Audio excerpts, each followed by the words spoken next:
Hello everyone and welcome into the preview show presented by Toyota. I'm Jonathan Merryman, joined by Coon. Before we get started, we want to issue our well wishes to Ryan Newman and his family as he makes a recovery there. Denny Hamlin, your winner of the Daytona 500, Kim, but this is a short week. We did race on a Monday.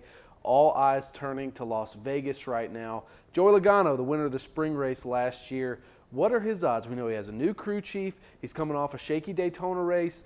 Do we expect him to run well once we get to Vegas? First, I want to address the shaky Daytona race. You kind of have to throw Daytona out of the window. Everybody talks about how after Daytona is when the season really starts. We're going to a 1.5 mile track. Obviously, the package is very different.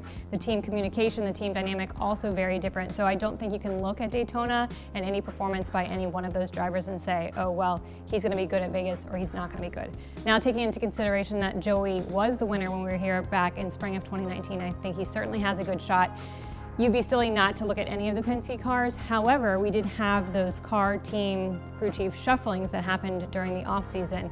I look at a guy like Brad Keselowski, 3-time winner at Vegas. Normally, I would say he would be a shoo-in. I think he has, I don't want to say the weakest of the new combinations, but the one that probably needs the most work.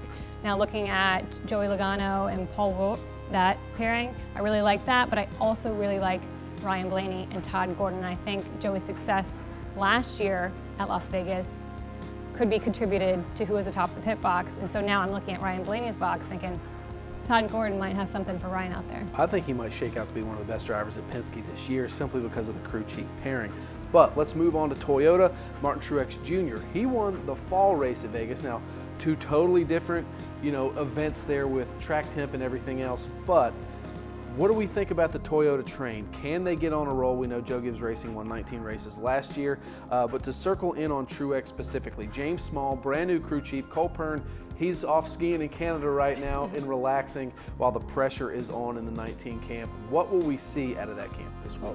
Going back to what I was saying, this is going to be their first true test. I'm not very concerned about that duo. We talked to Martin Truex Jr. during Media Day down in Daytona, and he talked at length about how Cole Pearn does things is exactly how James Small is going to do things and wants to do things. And he was basically under the wing of Cole for all the years that Cole was leading Truex to victory lane. So I think James had a very good teacher.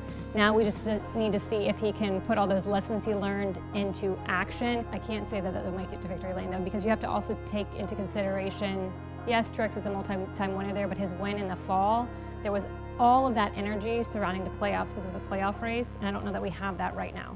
All right, sticking with the Gibbs train, Alex Weaver caught up with Kyle Busch while he was in Daytona to talk about Vegas and what we can expect from the number 18 team. All right, Kyle, so we have to talk about you making the return to the West Coast, but we're now not just making the return to the West Coast, we're making it in your hometown with Vegas. What can we expect with you, the excitement going back, it being a welcome home for you, visiting family? What's it going to be like off the track for you and on the track? It's going to be busy. We get to Vegas on Wednesday. I've got a super late model practice. Are you ever not busy? Yeah, I'm never not busy, but it's going to be busy. We got super late model race that I've signed up to do this year, so we're going to be there Wednesday. We've got the race for those super late models on Thursday, truck practice and race and stuff on Friday. Saturday will be my least busy day because I just have Cup qualifying to do, so that'll be simple enough. But we're already trying to find something to do with Brexton, take him out to the town and go do some stuff and get away a little bit and then focus on the race on Sunday. But I always look forward to going to Vegas. It's my home track. I only went out there once in 2009, so I'd love to be able to get back to victory lane there. I feel like we have a decent sense of how to run well there, but to me, we always set our car up in practice to where we can finish the race strong, but it means we're always too loose in the beginning part of the race. So we're always kind of thrown off and we got to work our way into the race a little bit. And so that takes some time, and other guys have been better at being better at that, I guess, throughout the entire race. Winning at your home track, you have that feeling you said in 2009, and to get back in victory lane, is it different when you win at Vegas for you?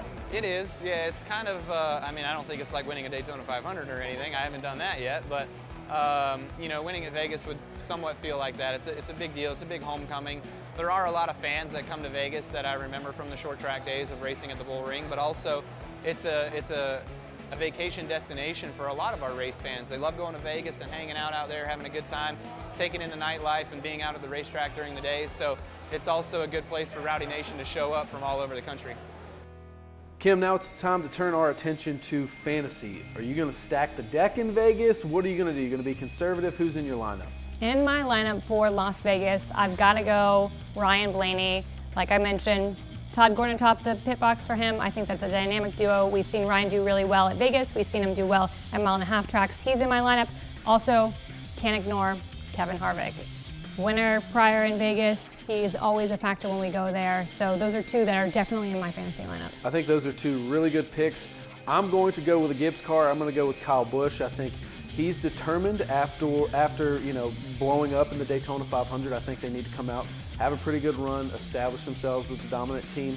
And I don't know if I would necessarily count out Joey Logano either. I think he's got a little bit something to prove. I'm going to have a little bit of a chippy lineup. All right, Kim, we appreciate you joining us. We appreciate you guys watching at home. Make sure you log on to NASCAR.com all weekend long and tune in to Fox at 3:30 p.m. Eastern Time on Sunday for the race in Las Vegas.